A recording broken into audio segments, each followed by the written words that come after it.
Brian, the news today, Reed Baker Whiting, the contract extension U22.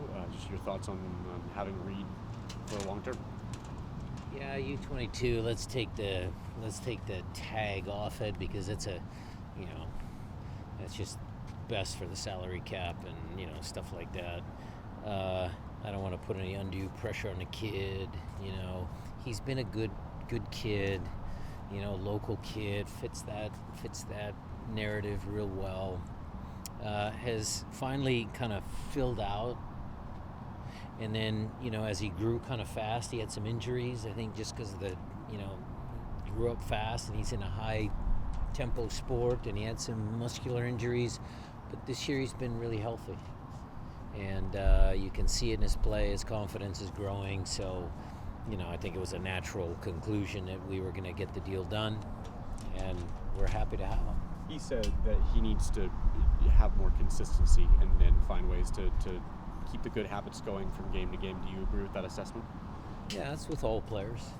With all players, ups and downs. I mean, look, you can look at Kalani. Start out like a house on fire. He's had a couple games where he knows he can do better in certain moments. It's going to happen with Reed, the same thing. Young players have ups and downs. The thing with senior players is those ups and downs are a little more soft. With young players, they can spike, and he's got to be aware of that. But so far his performances have been good. Brian, a couple of frustrating results.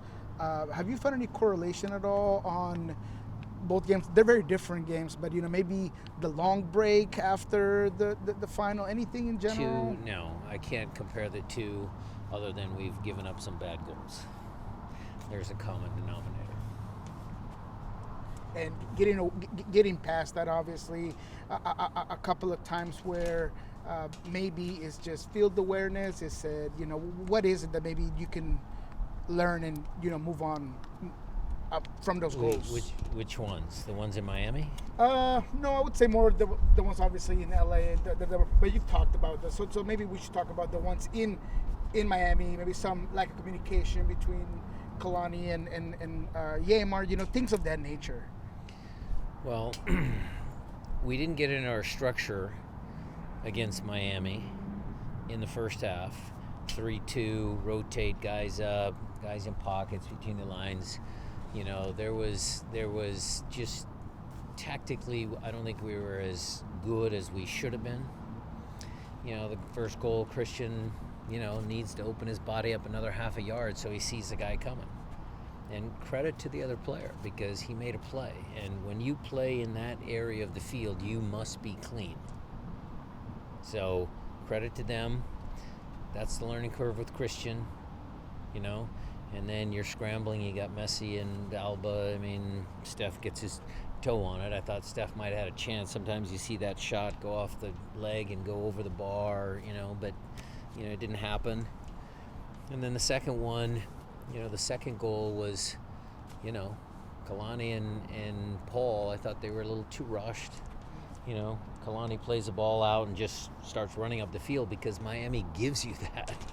You have to prevent that sometimes in your thinking. Play with a little slower pace at times. You're gonna get there, but he plays the ball out wide. Paul has nothing. He tries to cut inside.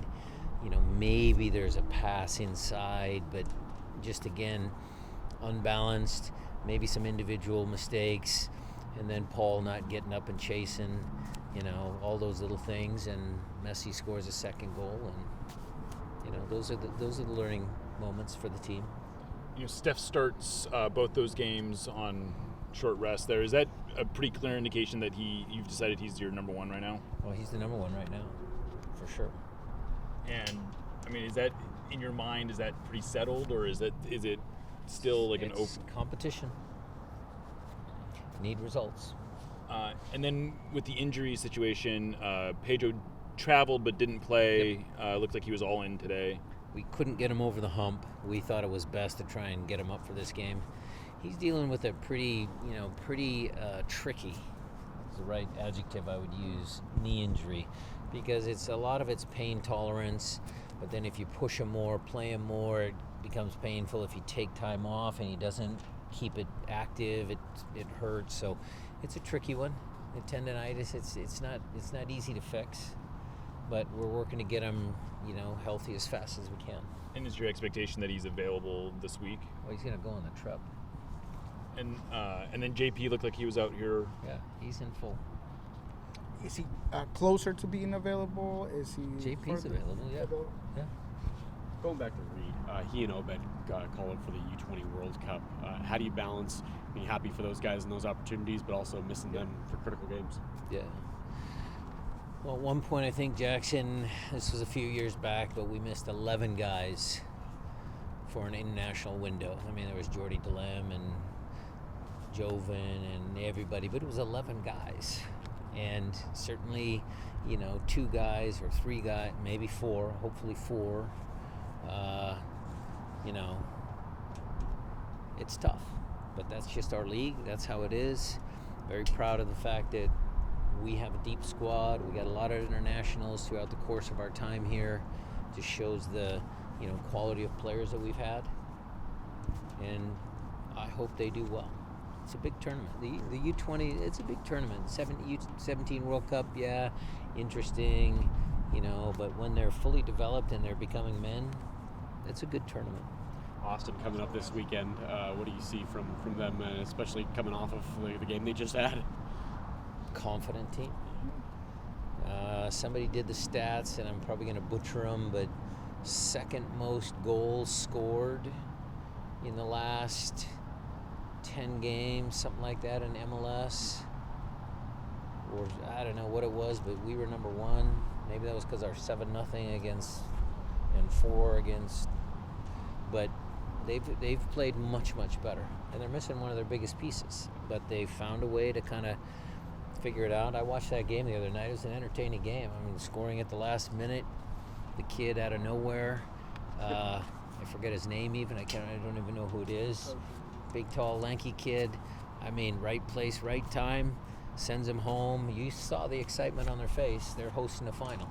So that's going to be a confident team. Yeah, exactly. It's the point of confidence. How much is the mental aspect of this where, yes, they're coming off that, but they're also, emotional, For sure. How much of that will be an interesting battle for you guys? It'll be an interesting battle. Look, they had to play, and then they have one less day of rest, but we had long travel. But, Minnesota, Austin's a flight, same time zone. So, look, all of that stuff aside, it's a much better Austin side than when we met them earlier in the year. What were the conversations like with Reed and Obed as far as choosing to go to the U20s or stay here? Well, we get their input. I mean, look, Craig and I had a long conversation about stuff, and, what's best for the club always has to be, taken into account, but the players wanted to go. I mean, it's a big opportunity for them, and, that's a tough one. That's a tough one, but you have to listen to the players. And I just to make sure I understand, you guys could have, because it's not an international window, you did not have to release them, right? Well, as early as they're going. So, I don't know, that's the trick. They were going to go. I mean, they're both good enough. Thanks.